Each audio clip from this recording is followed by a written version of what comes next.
축복합니다. 우리 주님의 은혜와 평강이 넘치기를 빕니다.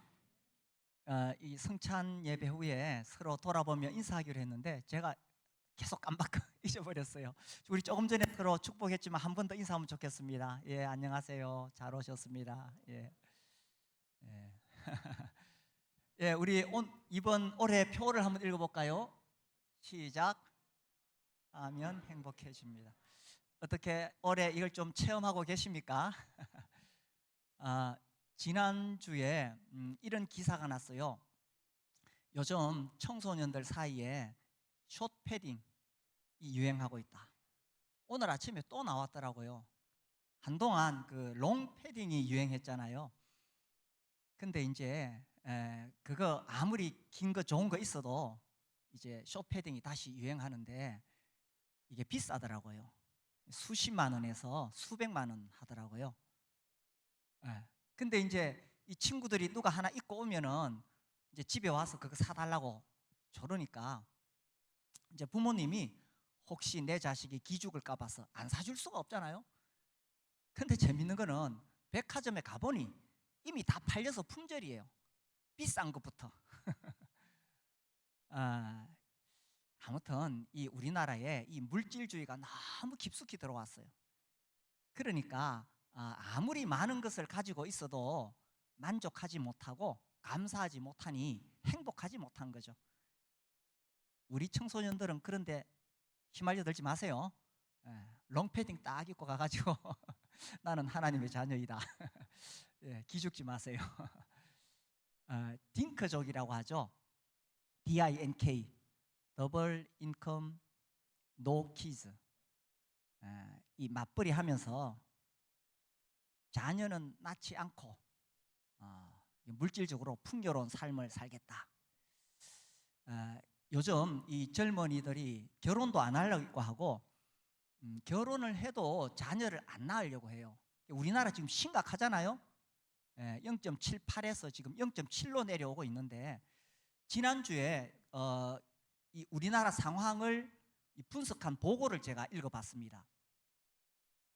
외국에 비해서 뭐 이제 외국은 이제 뭐 먹고 살 만한 직장이 있으면 관계 속에서 행복을 찾아간다는 거예요. 그에 비해서 우리나라는 지나치게 물질주의라는 겁니다. 왜 자녀를 안 낳느냐 조사해 보니까 첫 번째 이유가 물질주의. 이게 세속주의죠, 그죠? 세속주의라 하면 물질주의, 쾌락주의. 거기서 인생의 행복을 찾는다고 생각하니까 자녀도 안 낳는 거예요. 그래, 인생에 참된 행복이 어디 있느냐? 이 세속주의는 계속 그런 식으로 몰아갑니다. 물질과 쾌락에 인생의 행복이 있다.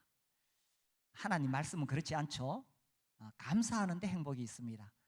그리고 생육하고 번성하라고 했어요. 우리 청소년들, 우리 청년들 다 결혼해서 자녀들 많이 낳기 바랍니다. 그 미국의 맥클리 박사님이 이 캘리포니아 대학의 학생들을 대상으로 연구를 했습니다. 300명을 모았어요.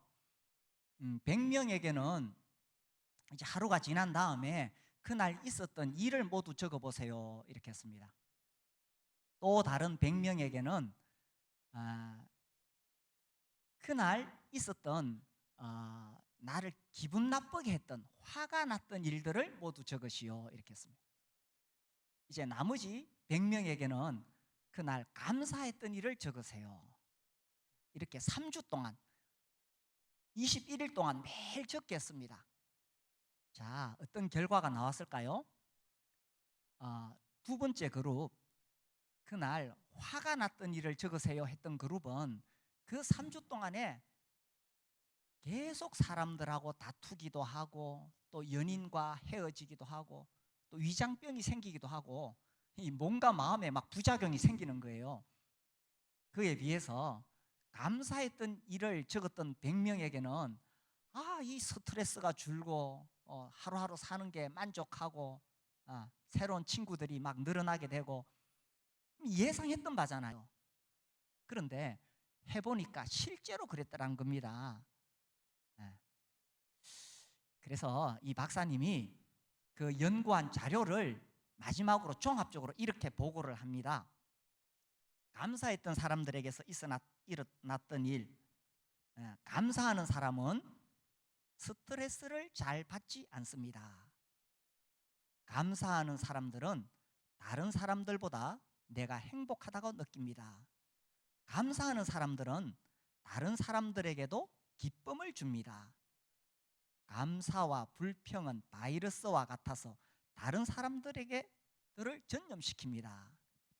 우리 올해 평생감사라는 책으로 시작했잖아요. 그 책을 쓰신 저자가 또 어린이를 위한 평생감사라는 책을 썼습니다. 제가 올해는 감사에 대한 책을 계속 읽어봤거든요. 그 어린이 평생감사에 나오는 이야기입니다. 정말 감사하는 사람에게는 행복이 있고 이것이 이 다른 사람들에게도 계속 전해지게 되는 거예요. 오늘 설교 제목은 오히려 감사하는 말을 하라. 에베소서 5장 4절에 나오는 말씀입니다.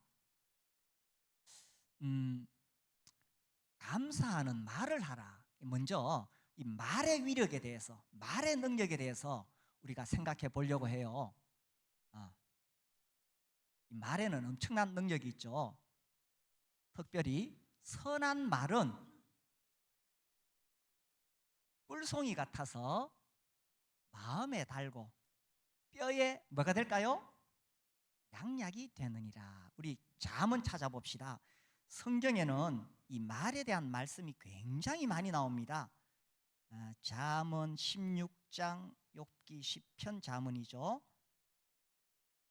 16장 24절 같이 읽어볼까요? 시작. 선한 말은 꿀송이 같아서 마음에 달고 뼈에 양약이 되느니라. 자, 여기 선한 말, 이것은 은혜로운 말을 말하겠죠. 남에게 기쁨을 주는 말, 친절한 말, 위로하고 칭찬하는 말, 그렇죠? 이런 말을 들으면 막 힘이 나는 그런 말. 이 선한 말은 꿀송이와 같다. 달고나가 따로 없습니다. 달고나 먹은 것처럼 선한 말을 들으면 마음이 달달해지지요. 말을 하는 사람이나 듣는 사람에게 달달해집니다. 그리고 뼈에 양약이 된다고 말씀하셨어요. 저는 그저 그냥 그래 뭐 이게 선한 말이 좋은 것이구나 이렇게 생각했는데 문득 이런 질문이 들었습니다. 왜 뼈에 양약이 된다고 하셨을까? 뼈에서 피가 만들어진다고 하죠. 골수에서 피가 만들어지잖아요. 이 평생 이 뼈에서 500kg 이상의 피가 만들어진다고 합니다. 그러니까 이 피가 계속 만들어지죠. 이 적혈구의 수명이 120일인데 120일이 지나면 순간적으로 120만 개가 죽고 순간적으로 120만 개가 또 만들어진다는 거예요. 근데 이게 피가 굉장히 중요하죠. 왜요? 생명이 피에 있습니다. 레위기 17장 11절에 그죠? 생명이 피에 있기 때문에 피가 생명입니다. 오늘날 과학자들도 생명이 피에 있다고 말하죠. 건강검진 가면 다 무슨 검사합니까? 피 검사잖아요. 이게 이 3,000년 전에 3,500년 전에 성경은 벌써 과학적인 이야기를 다 해나왔어요. 그죠? 그러니까 선한 말이 결국은 우리 피, 우리 생명에 영향을 준다는 거예요. 그러니 선한 말을 하는 것이 얼마나 좋은 것입니까? 은혜로운 말, 기쁨을 주는 말, 힘을 주는 말. 그래서 이 선한 말이 뼈에 양약이 된다 이렇게 말씀을 하셨는 거예요. 이 말이 얼마나 중요한가 성경에 계속 나옵니다. 특히 잠언에 계속 나옵니다. 심지어 이 말이 사람을 살리기도 하고 죽이기도 합니다. 자, 잠언 폈으니까 18장 볼까요? 18장 21절 우리 한번 읽어볼까요? 시작. 죽고 사는 것이 혀의 힘에 달렸나니 혀를 쓰기 좋아하는 자는 혀의 열매를 먹으리라. 아이고, 이 혀 이거 조심해야 됩니다. 그래서 심지어 야고보서에 많이 선생되지 말라 그랬어요. 저 같은 사람 위험합니다. 말하기 좋아하는 사람 조심해야 됩니다. 위험합니다. 예. 그래서 내가 하는 말로 그 사람 생명을 죽일 수 있어요. 무섭죠? 또 그 사람 생명을 살릴 수도 있어요. 말에 씨가 있다. 우리 조상들이 그렇게 이야기해 왔잖아요. 저도 예전에는 뭐 그런 말, 뭐 어른들이 하는 말 들었습니다. 그런데 어떠세요? 여기 중년 이상 되신 우리 형제 자매님들, 말에 씨가 있다. 살아보니까 어떻습니까? 그거 맞는 말이지요. 사실이죠, 그죠? 네. 정말 이 말에는 엄청난 힘이 있습니다. 이 혀에는 엄청난 힘이 있습니다. 그래서 말로 사람을 죽이기도 하고 살리기도 하는 거예요. 아주 오래전에 어느 책인지 잘 기억이 안 나는데 그 말의 힘에 대해서 쓴 책을 제가 본 기억이 있습니다. 어떤 환자가 아주 이 병이 심각해가지고 수술을 했나? 뭐 조금 기억이 한데 아무튼 이제 마취가 덜 깨어난 상태에서 이 의사 선생님들이 오셔서 막 나누는 이야기를 들었어요. 그 이제 의사 선생님이 그 환자를 아직 마취에서 덜 깨어난 환자를 보고 이 사람 심각한데 암으로 가고 있다. 물론 뭐 의사들이 뭐 우리말로 안 하죠. 영어로 말하잖아요. 그냥 나오는 이야기예요. 암으로 가고 있다. 이게 심각해가지고 이제 뭐 이제 살기가 어려운 거죠. 그런데 참 신기한 일이 생겼습니다. 이 환자가 그때부터 갑자기 막 병세가 호전되는 거예요. 막 이렇게 막 살려는 의지가 이 환자에게 일어나게 되고, 중요한 것은 환자가 살려고 하는 의지거든요. 그리고 막 이 세포가 살아나고 점점 건강해져서 이 병을 이겨내는 거예요. 그래, 이상한 거예요. 의사들이 보니까. 그래 가가지고 어느 날 물었어요. 당신이 갑자기 이렇게 몸이 좋아지는데 그 이유가 뭐라고 생각합니까? 하니까 이분이 말하기를, 선생님, 제 병이 암으로 간다고 하셨잖아요. 예. 이 말이요, 사람을 살린 거예요. 만약에 그 반대로 의사 선생님이 암으로 간다 이렇게 말했는데 환자가 듣기를 암으로 간다 이래 들어봐요.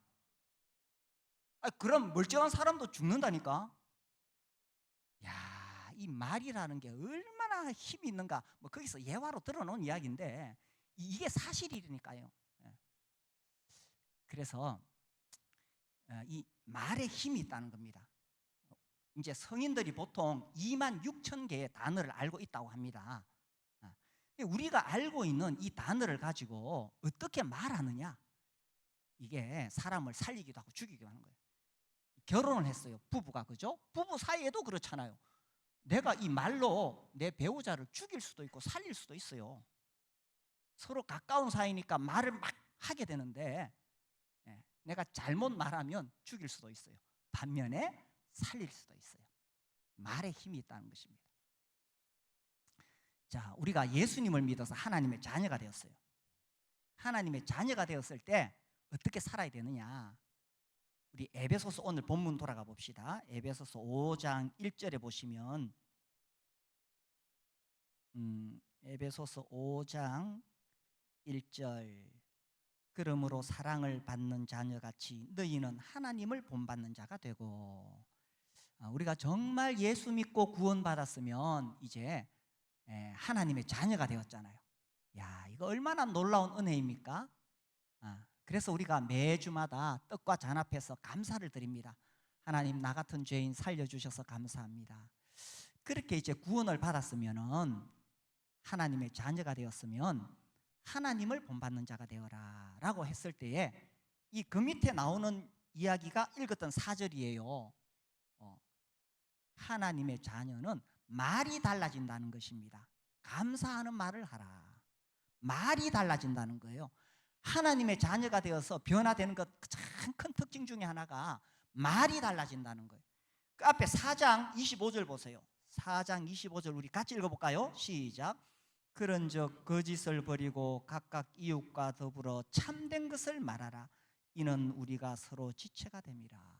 참된 것을 말하라. 특히 여기는 지체라는 표현을 볼 때에 교회 안에서는 부정적인 말, 이런 말 하면 안 되고 참된 것을 말하라. 29절 읽어봅시다. 시작. 물어 더러운 말은 너희 입 밖에도 내지 말고 오직 덕을 세우는 데 소용되는 대로 선한 말을 하여 듣는 자들에게 은혜를 끼치게 하라. 아주 중요한 말씀이죠, 그죠? 특별히 가족 간에, 직장에서, 또 교회 안에서 덕을 세우는 말을 하라는 겁니다. 선한 말을 해서 은혜를 끼치라는 거예요. 괜히 남의 약점을 덜추어내거나 비난하거나 그런 말 하지 말라는 거예요. 덕을 끼치도록 해라. 그래서 하나님의 자녀가 되었을 때 일어나는 가장 큰 변화 중에 하나가 이 선한 말을 한다는 것입니다. 그래서 이 선한 말을 하면 말을 하는 사람에게도 듣는 사람에게도 마음에 달고 뼈에 양약이 되는 거예요. 우리 연말에 이제 감사를 표현하기 위해서 뭐 선물하잖아요. 건강식품, 홍삼을 선물하는 것보다 더 좋은 것은 선한 말을 하는 것입니다. 홍삼보다 더 좋은 것은 뼈에 양약이 되는 선한 말이니까요. 참 생각해 보면 감사한 분들이 많지요.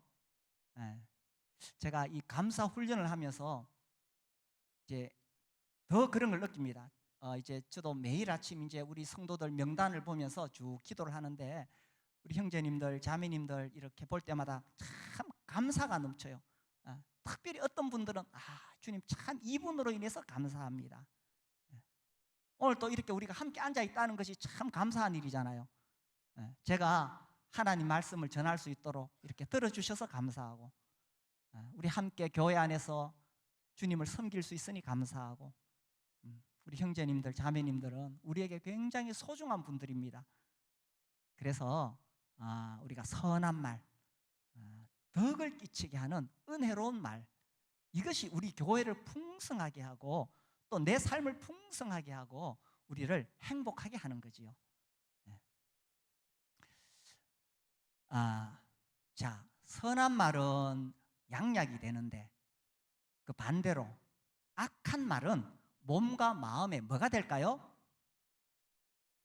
독이 되겠지요. 악한 말은 우리 몸에도 우리 마음에도 독이 되는 겁니다.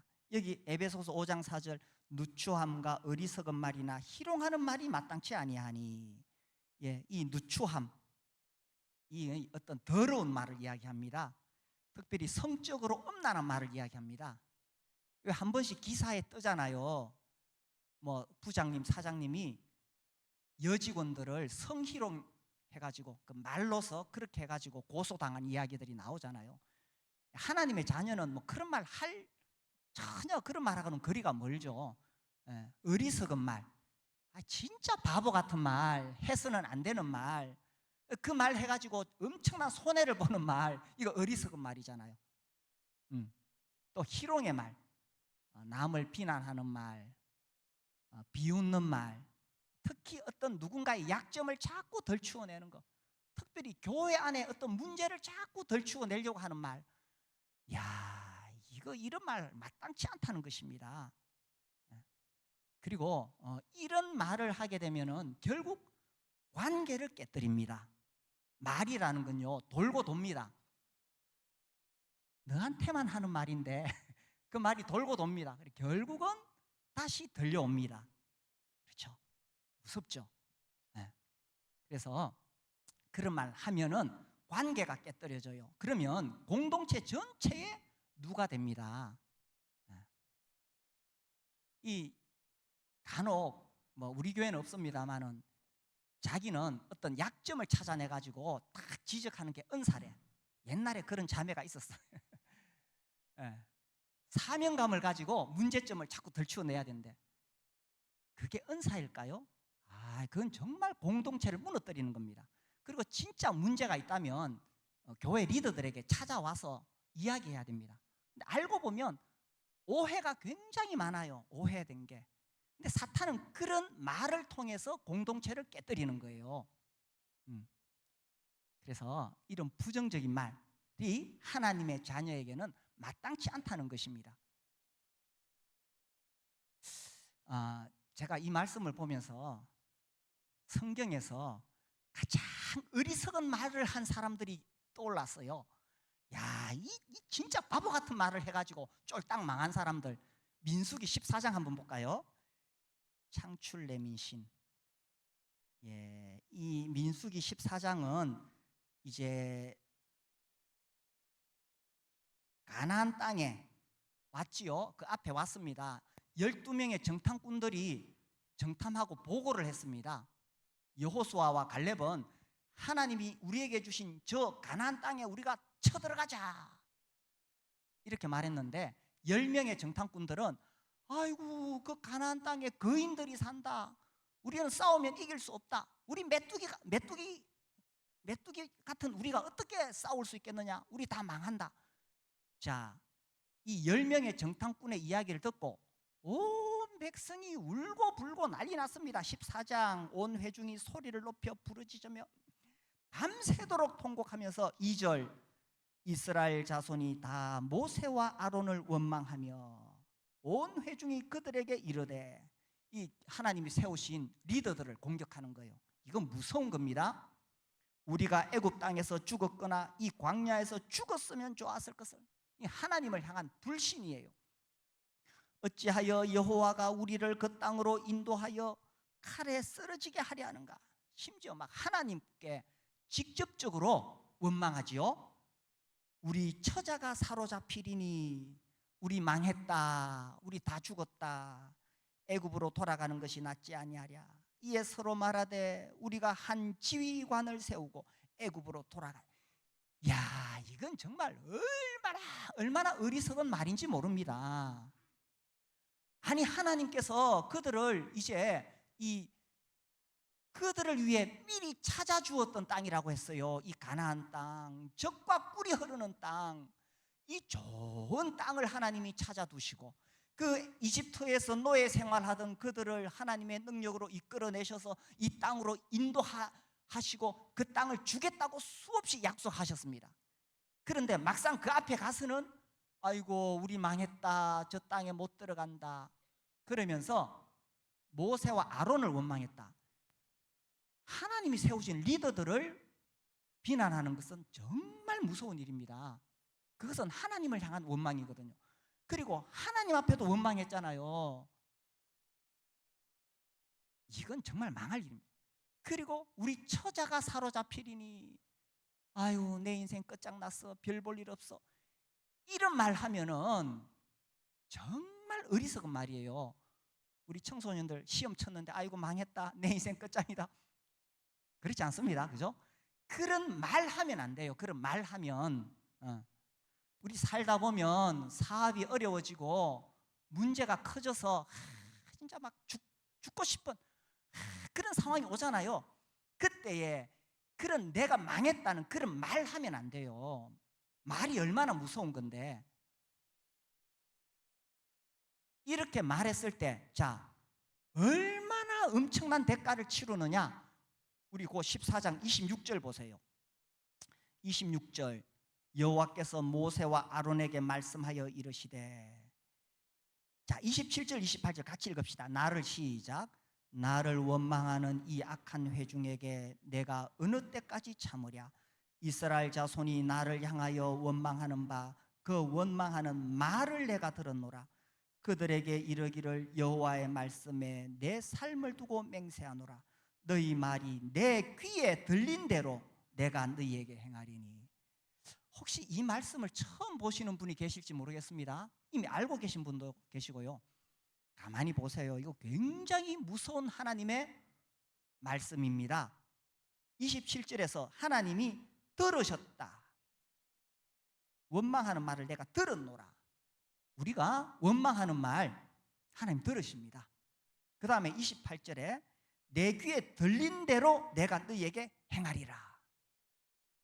자, 이 두 가지죠. 하나는 하나님이 들으시는 것이고 또 하나는 하나님이 들으신 대로 행하시겠다는 거예요. 우리가 왜 기도합니까? 하나님이 들으시니까 기도하잖아요. 또 내가 기도한 대로 행하시잖아요. 우리의 소원을 들으실 뿐만 아니라 원망하는 소리도 듣습니다. 특별히 불평하고 내 인생에서 내 인생 망했다 이런 말 하나님 들으시고 들으신 대로 행하신다는 거예요. 무서운 말씀이죠. 그래, 우리가 무슨 말을 해야 되느냐 하는 거죠. 무슨 말을 해야 되느냐. 이 말에는 능력이 있고 우리 조상들이 성경은 몰랐지만 말에 씨가 있다고 했어요.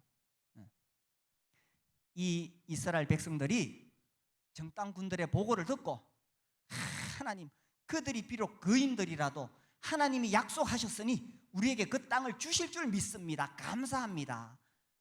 이렇게 말했다면 하나님 들으시고 정말 기뻐하시고 그 땅을 바로 주셨겠죠. 그런데 원망의 말, 불신의 말을 하니까 그 말대로 20살 이상은 다 광야에서 방황하다가 다 죽어버렸어요. 그 땅에 못 들어갑니다. 그 자녀들만 그 땅에 들어가게 되는 거예요. 말 함부로 했다가 망한 사람들, 진짜 어리석은 사람들, 진짜 어리석은 사람들이죠.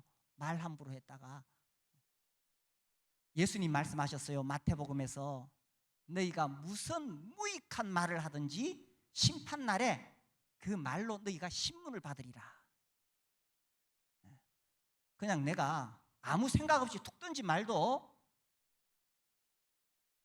그죠? 무익한 말, 아무 생각 없이 툭 던진 말, 내가 뭐 아무 생각 없이 그래 말했어요. 그게 다른 사람을 죽일 수도 있고 살릴 수도 있어요. 내가 툭 던진 말, 그 무익한 말에 대해서 심판날에 주님이 그 말 때문에 나를 신문하시겠다는 거예요. 그래서 이 말이 얼마나 큰 영향이 있느냐, 이 말의 능력이 있습니다. 그래서 선한 말을 할 것이냐 악한 말을 할 것이냐. 선한 말을 하면 듣는 사람도 말하는 사람도 꿀송이 같아서 마음에 달고 뼈에 양약이 되지요. 관계를 더 깊어지게 합니다. 그죠? 관계가 깊어지면 관계 안에서 우리가 행복하고 우리 공동체가 건강하게 세워져 가요. 선한 말을 하면 가족들끼리 또 목장 안에서 교회에서 직장 안에서 서로 관계가 깊어져. 악한 말을 하면 그게 독이 되는 거예요. 나에게도 내 몸과 마음에 독이 되는 거예요. 관계가 깨집니다. 공동체가 무너집니다. 그래서 누가 악한 말을 하거든 귀를 닫으세요. 선한 말을 하면 서로 선한 말로 화답하고. 자, 우리 에베소서 5장으로 다시 돌아와 봅시다. 5장 4절에 여기 보면 누추함과 어리석은 말이나 희롱의 말이 마땅치 아니하니 그 다음에 오히려 감사하는 말을 하라. 자, 여기서 오히려, 이 오히려가 참 중요합니다. 제가 이 말씀을 읽다가 묵상하다 보니까 여기에 지금 방점을 찍어야 되는구나. 오히려 우리 본성은요, 우리 죄인들이에요. 우리 안에 우리 본성은 죄성이 가득합니다. 그래서 선한 말, 선한 감정보다는 부정적인 감정이 더 빨리 올라옵니다. 막 불평이 먼저 올라와요. 그죠? 남 어떤 험담하는 이야기, 그거 재밌어요. 험담하는 이야기 재밌어요. 그리고 막 누군가 원망하는 거, 우리 감정이 그래요. 우리 본성이 죄성이라서 이게 막 올라와요. 그래서 오히려가 필요하다는 겁니다. 오히려 누추함과 어리석은 말이나 희롱의 말이 마땅치 아니하니 오히려 감사하는 말을 하라. 이게 확 올라올 때, 그죠? 참. 지난주 화요일 날 제가 이렇게 성서 IC에서 싹 내리는데 거기 갈 일이 잘 없었어요. 최근에 성서 IC에서 싹 내리면서 이제 주도로 달구불대로로 싹 들어가잖아요, 우회전해서. 근데 거기 가면 늘 그 차들이 다니기 때문에 아주 조심스럽게 들어가야 됩니다. 그런데 지난 화요일은 보니까 그 도로에 차가 안 다녀요. 아이고, 이게 웬일이냐고 석 들어갔어요. 신나게 가는데 앞에서 경찰이 잡더라고. 왜 잡지? 몰랐어요. 딱 잡더니만 그 우회전 할 때에 우회전 신호를 보고 가야 되는데 바로 왔다는 거예요. 그 생각이 나죠. 한동안 왜 우회전 신호 계속 광고했잖아요. 제가 그걸 잊어버리고 있었는 거예요. 그리고 그런 거 잘 안 보였는데 표지도 있었다 그러더라고. 이것도 범칙금 내는 거 짜증이 올라오는데 제가 그때 이 말씀을 묵상하고 있었거든요. 그래, 이때 감사하는 말을 해야 되는구나. 그래서 참 나라에 또 세금을 내게 되어서 감사합니다. 네. 누가 그러더라고요. 영성의 척도는 불평 모드에서 감사 모드로 얼마나 빨리 전환하느냐에 달려 있다고. 그래서 우리가 예수님을 믿으면 성화가 돼야 되잖아요. 성화가 돼야 되는데 그게 결국 감사하는 마음인 것 같아요. 그리고 제가 이렇게 감사 훈련을 해보니까 평소에는 문제가 안 되는데 이렇게 순간적으로 확 짜증이 나는 그런 상황에서 화가 나는 건 어쩔 수 없어요, 그죠? 근데 거기서 얼마나 빨리 이 감사 모드로 바꾸느냐, 이게 참 중요한 것 같더라고요. 그렇죠, 그죠? 생활해 보시니까 그렇죠. 그래서 오히려 감사하는 말을 하라. 감사하는 마음을 가지고 그걸 말로 하라는 거예요. 말로. 이 말의 능력이 있으니까 감사하는 말을 하라. 이제 그런 어떤 특별한 상황에서 확 짜증이 나기도 하는데 또 우리가 언제 이게 올라오느냐 하면 우리 안에 있는 이 죄성이 우리가 살아오면서 상처를 많이 받잖아요. 나이가 들수록 내가 어떤 사람들에게 받은 상처들, 어떤 또 어려운 일을 통해서 겪은 어떤 트라우마, 이것이 쌓이거든요. 그래서 어렸을 때 부모님에게 받았던 상처가 갑자기 그러니까 그 비슷한 상황이 되면 이렇게 탁 떠올라와요. 잘 살다가도 그와 유사한 상황에 들어가면 옛날에 받았던 그 상처가 팍 떠올라와요. 이걸 이제 썬뿌리라고 말하죠. 우리 안에 깊이 내재되어 있는 썬뿌리가 평소에 괜찮다가 이게 올라와요. 그래서 이 썬뿌리에 매여 있으면은 굉장히 부정적인 인생을 살게 되고 정말 불행해집니다. 이 감정이 계속 그 부정적인 감정에 휩싸여 가지고 살다 보니 하는 일이 잘 안 되죠. 사람들의 관계가 자꾸 어려워지고 힘들어지고 그러니까 내 마음도 뭔가 이 사슬에 묶인 것처럼 그렇게 살아가요. 이거를 우리가 씻어낼 수 있고 이거를 풀어낼 수 있어야 돼요. 그래서 한동안 교회에서 치유 세미나를 많이 했습니다. 과거의 상처로부터 벗어나는 치유 세미나. 황성주 박사님 아마 들어보셨을 거예요. 황성주 생식으로 더 유명한 이분이 아무튼 병원장이시고 또 선교에도 많은 하여튼 엄청난 일을 하시고 또 대안학교 아무튼 이 기독교계에서 굉장히 많은 일을 하셨습니다. 이분도 감사에 대해서 깊이 깨닫고 이 감사 운동을 하시는 분이에요.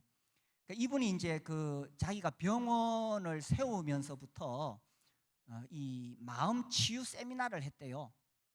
그래서 이제 상처 때문에 괴로워하는 사람들에게 예수님의 보혈 다 이렇게 했는데 이게 효과가 있는데 또 다시 돌아가더라는 거예요. 옛날로.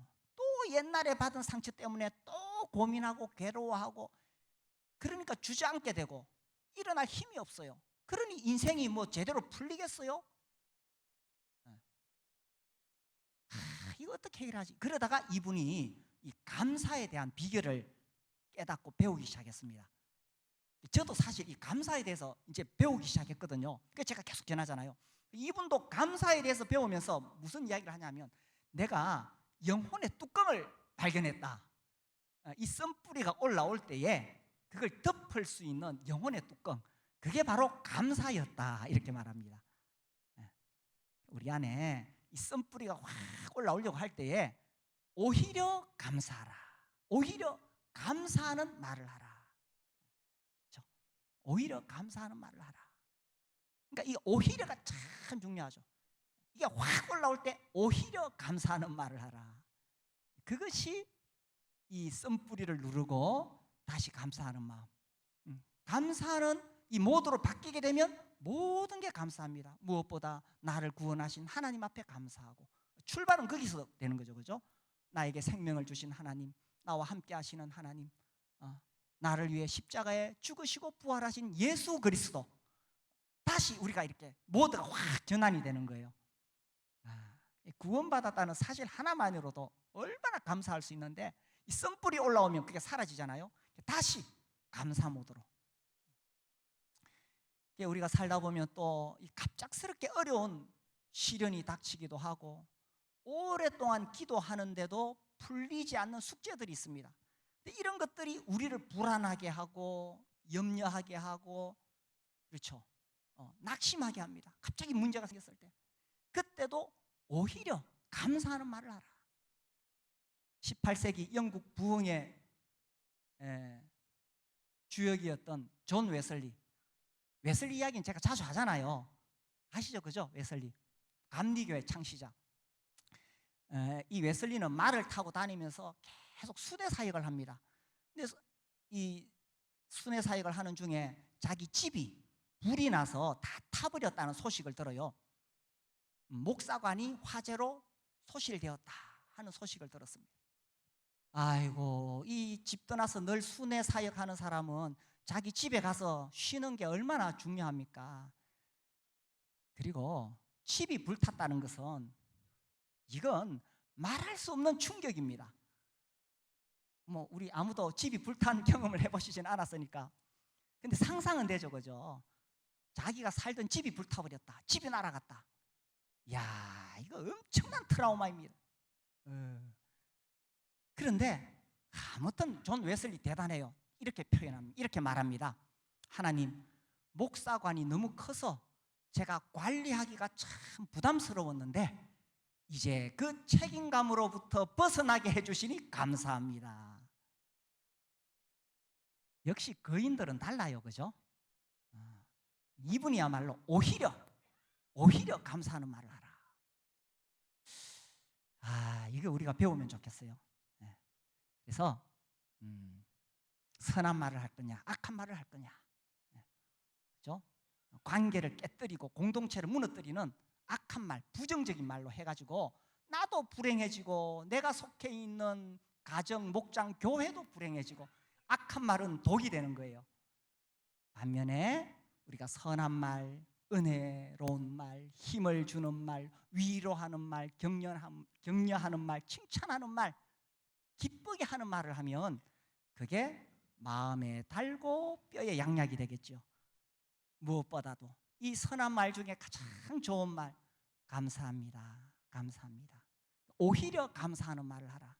그래서 우리가 감사하는 말을 자꾸 해가지고 내 삶이 정말 풍성해지고 우리 교회도 더 건강해지고 더 행복해질 수 있는 우리 모두가 되기를 바랍니다. 우리 함께 기도하겠습니다.